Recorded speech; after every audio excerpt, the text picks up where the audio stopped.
कंचन के काया जानी माटी के लागे मोह, एक दिन अचके में काल भी हिलाई दी।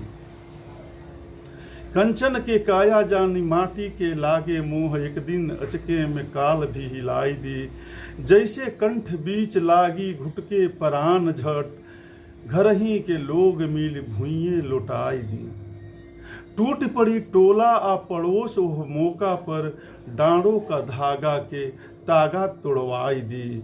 जी ओह परान के टूटत स्नेह कही, घर ही के लोग मुँह तोपी बहरियाई दी। झखत रह जाई कमाई भर जिंदगी के, हाथ में ना केहू कानी चित्ती धराई दी।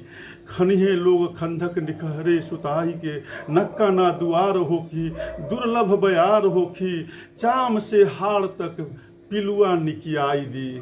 नदी जो नगीच बीच धार में धसोरी लोग, धार धूनि धान के किनार पर लगाई दी। कछुआ सियार गिद्ध कवरे कवर काटी, काग नोची नोच भी धुनाई दी। बड़ा जे आज लाज जुटाई यापन सगरी समाज, चाप के चिरार बीच गते मटकियाई दी।